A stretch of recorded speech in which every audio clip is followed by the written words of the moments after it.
Gloire à Dieu, que Dieu te bénisse, enfant de Dieu. Shalom, shalom. Nous sommes à ce jour 3. Et rappelle-toi, c'est un jour de jeûne de 6h à 18h. Alléluia, en semaine normale, en semaine ordinaire.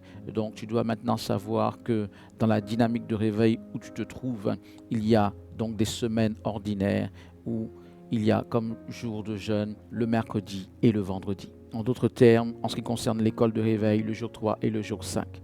C'est en semaine ordinaire. Maintenant, nous avons les semaines de jeûne collectif, comme tu as dû l'entendre, où en effet, nous sommes pendant une semaine de 6h à 18h en jeûne, enfants de Dieu.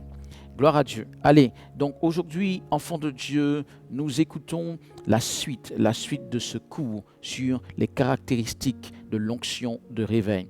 Enfants de Dieu, on va terminer sur ces caractéristiques, on va même démarrer l'autre partie, à savoir parler de connexion à l'onction de réveil, enfant de Dieu. Donc écoute ce cours dans cette seconde partie, enfant de Dieu, qui nous parle donc de la fin des caractéristiques de l'onction de réveil, plus une partie également de la connexion, comment est-ce qu'on se connecte à l'onction de réveil.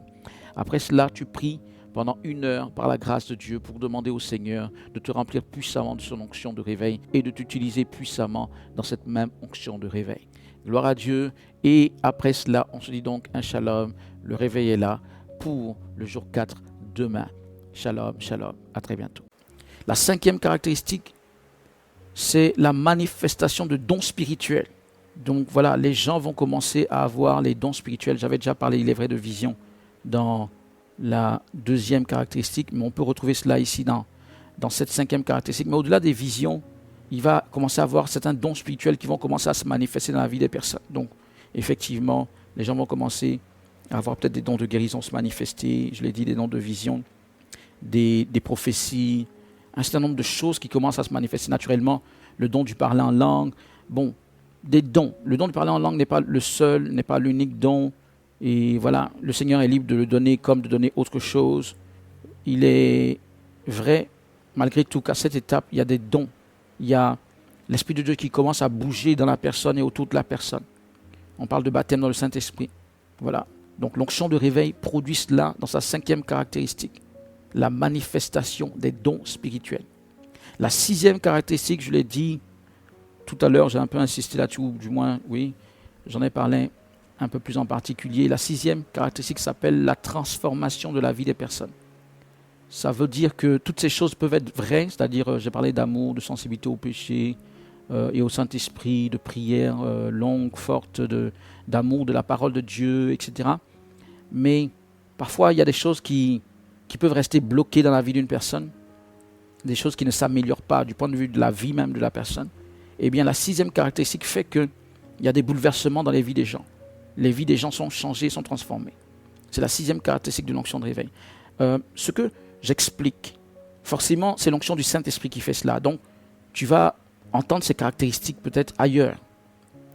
Mais, quand je dis ailleurs, peut-être dans d'autres églises ou dans la vie des chrétiens de manière générale. Mais, dans une onction de réveil, ces caractéristiques ont un certain degré.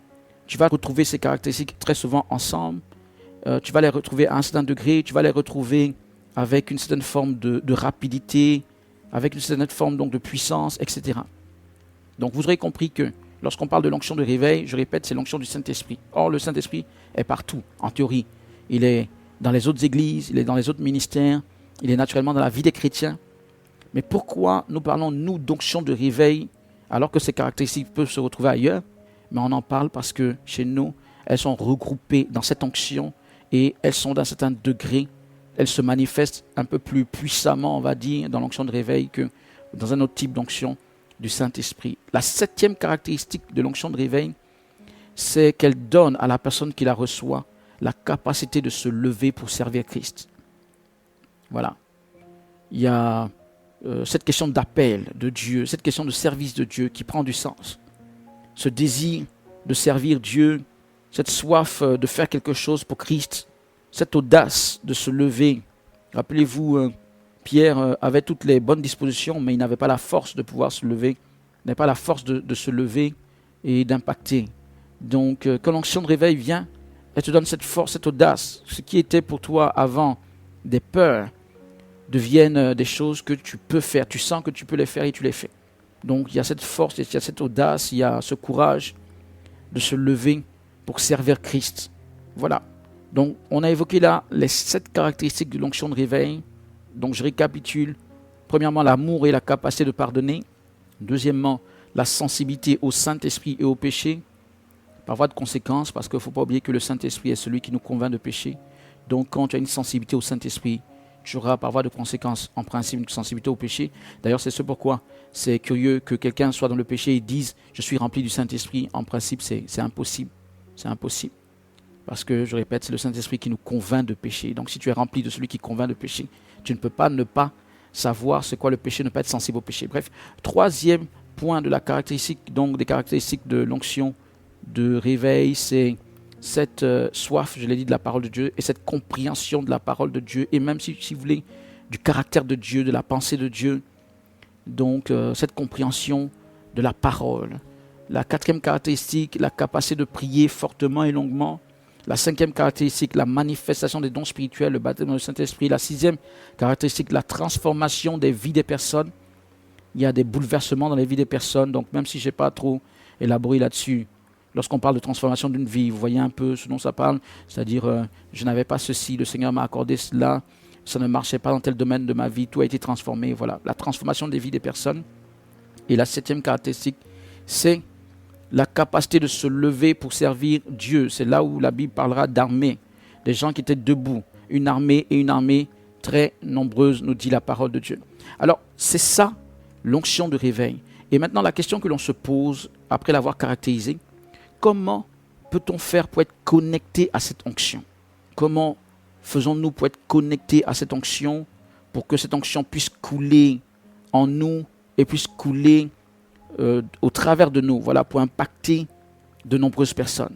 Voici le challenge, voici le fait le plus important. Ce n'est pas nous, quelque part, qui créons cette onction de réveil, c'est l'onction du Saint-Esprit.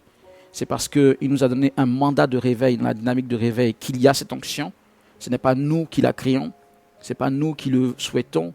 Nous participons, il est vrai, à ce qu'elle se déploie par nos prières, dans la dynamique de réveil. Mais les caractéristiques en question, ce n'est pas nous qui les octroyons, ça vient directement du Saint-Esprit à cause du mandat qu'il nous a donné. Mais nous sommes à l'intérieur de la dynamique, que ce soit des responsables, des intercesseurs, etc. La question c'est comment est-ce qu'on est toujours plus connecté à cette onction pour en être les instruments. Et c'est ce dont on va parler maintenant. Comment est-on connecté à cette onction? Alors, la question de la connexion spirituelle à une onction, c'est quelque chose de biblique, la notion de la connexion spirituelle. Et la Bible en parle. Un des exemples, on va dire, il y a des exemples qui sont assez frappants. L'un des exemples les plus frappants, c'est celui de Paul. Paul a eu, comme vous le savez, une révélation de notre Seigneur Jésus-Christ sur la route de Damas. Et il a été frappé par le Seigneur dans un premier temps, en effet, dans sa colère, mais quelque part, sa vie a été impactée par le Seigneur de par cette expérience.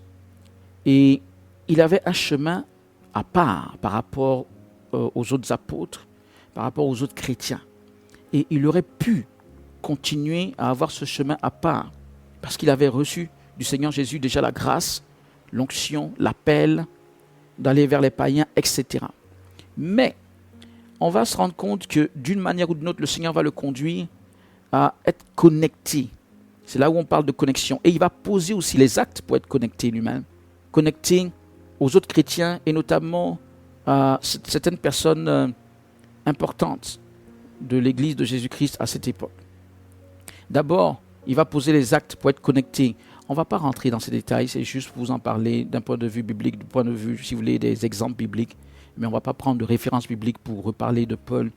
Mais c'est dans la Bible, vous pouvez constater cela dans le livre d'Actes des Apôtres. Il va poser des premiers actes pour être connecté à l'église d'Antioche. C'est à partir de cette église d'Antioche, avec Barnabas, qu'il va être lancé en tant que tel dans le ministère de conduire les païens à Christ. Donc d'abord, ça a été l'église d'Antioche et après, il sera connecté à l'église de Jérusalem. Alors, quand tu lis les épîtres, je répète, Paul aurait pu être seul. Et il a beaucoup œuvré un peu. Quand je dis seul, il aurait pu être déconnecté des autres. Voilà, il n'est pas forcément resté dans le sillage des autres, mais il a été quand même connecté aux autres. Parce que lorsqu'il faisait ses missions, il venait rendre compte. Il n'était pas obligé. Il n'était pas obligé, mais la connexion, comme on va le voir, a une grande utilité. Elle sert à quelque chose. La connexion a une onction. On va voir l'avantage donc, de la connexion bientôt. Et donc Paul l'avait fait.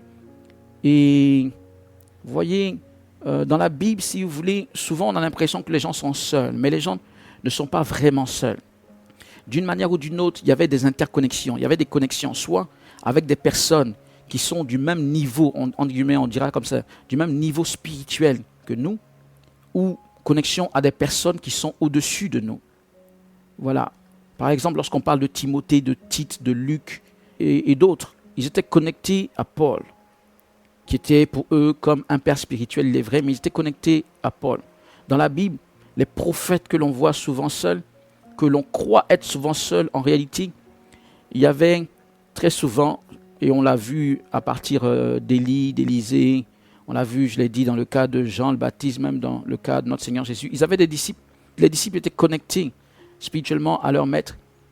La Bible nous montre également, même si on ne se rend pas compte de prime abord, mais il y a des prophètes qui ont vécu au même moment. Et dans certains de leurs écrits, on voit des similitudes dans leurs écrits. Ce qui prouve qu'ils se connaissaient, ce qui prouve qu'ils échangeaient des choses, spirituellement parlant. Par exemple, on a ce cas avec Amos et Ésaïe et Osée, les prophètes.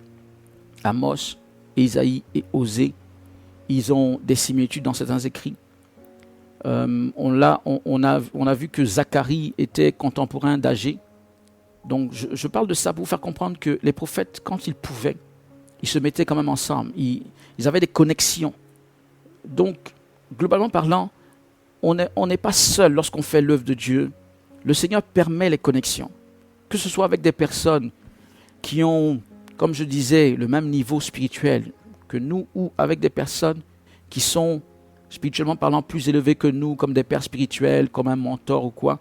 La connexion spirituelle est un concept tout à fait biblique et dans lequel le Saint-Esprit lui-même conduit les personnes. La connexion à une personne, en réalité, est une connexion pas à la personne en tant que telle, mais en réalité, c'est une connexion à une onction. Donc, il y a des termes qui sont, on va dire, interchangeables, c'est-à-dire la connexion à une onction. Là j'ai parlé de l'onction de réveil et on est en train de parler finalement de connexion à l'onction de réveil. Mais pour être connecté à une onction, comment tu feras pour être connecté à une onction? Très souvent, tu seras connecté à une personne qui a l'onction, ou tu seras connecté à un groupe qui a cette onction, qui a reçu cette onction, qui a reçu ce mandat. Parce que je le répète, ce n'est pas nous qui crions le mandat, ce n'est pas nous qui crions l'onction. L'onction vient de Dieu. Mais pour avoir part à cette onction, tu es obligé d'être connecté. Et la même onction qui est au niveau de cette personne donc, qui l'a reçue sera à ton niveau. Voyez-vous, lorsqu'on parle de connexion, il faut penser, donc pour donner un exemple tout à fait terre à terre, on parle de connexion, par exemple, connexion électrique. On a une source d'électricité et on voudrait bien que tel autre objet ait également l'électricité. On est obligé de créer la connexion entre cette source d'électricité et l'objet en question. Donc il y a un fil conducteur, il y a un fil de courant qui crée la connexion. Et en réalité, la même électricité qui passe dans la source d'électricité est la même électricité qui passe forcément dans l'objet que l'on veut voir être connecté. Et lorsqu'on parle donc d'onction, c'est comme ça. Si un groupe a reçu un mandat ou une onction, si une personne a reçu une onction, quand tu te connectes, la même onction que cette personne a reçue, tu reçois toi également cette même onction. C'est-à-dire finalement, tu reçois le même mandat qui est par rapport au fait que tu sois connecté. Voici pourquoi la connexion est si importante. Elle est importante parce qu'elle réplique les choses. Et le fait que nous recevions cette onction, donc l'onction qui est à tel endroit, ou dans tel groupe, ou dans telle personne qui a reçu le mandat, je reçois cette onction. L'onction qui vient est une onction forte. C'est pourquoi on se connecte, non? Sinon on n'allait pas se connecter. En principe, cette onction, c'est une onction pour faire quelque chose, c'est une onction qui est plus importante que ce que nous avons déjà. Et quand cette onction vient sur nous, la première vertu, c'est le fait que l'onction accélère un certain nombre de choses en nous, un certain nombre de choses spirituelles. Voici l'une des premières raisons à se connecter spirituellement. Ça veut dire que j'ai un appel, j'ai une mission que Dieu m'a donnée. Chacun d'entre nous a un ministère, un appel, une mission. Et quand je me connecte à une onction, à une certaine onction, bon, naturellement, ce n'est pas n'importe quelle onction, on en parlera, mais quand je me connecte à une onction, à la bonne onction, enfant de Dieu, cette onction, cette forte onction qui vient déployer cette grâce dans ma vie, fait que ces promesses de Dieu dans ma vie connaissent une accélération. Il y a une force de Dieu qui accélère les choses. Donc, forcément, ça me fait basculer de choses potentielles à des choses effectives. La connexion à la bonne personne ou au bon mandat, ou voilà, la bonne connexion, on va dire, permet que nous sommes dans une certaine dimension de l'onction et ça accélère des choses.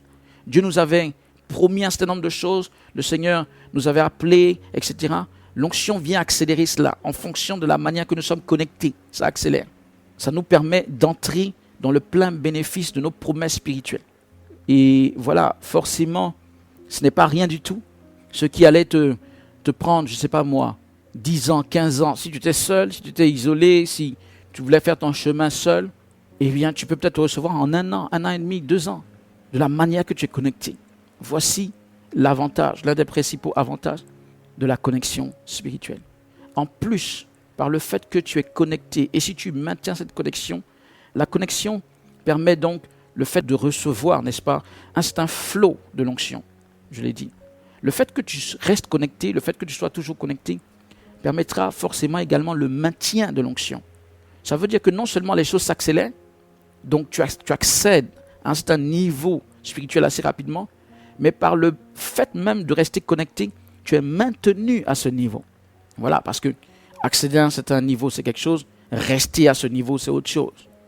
Vous comprenez, on peut accéder à quelque chose et finalement le perdre, d'une manière ou d'une autre. Mais la connexion permet le maintien, permet, si vous voulez, ton affermissement, permet ta stabilité spirituelle.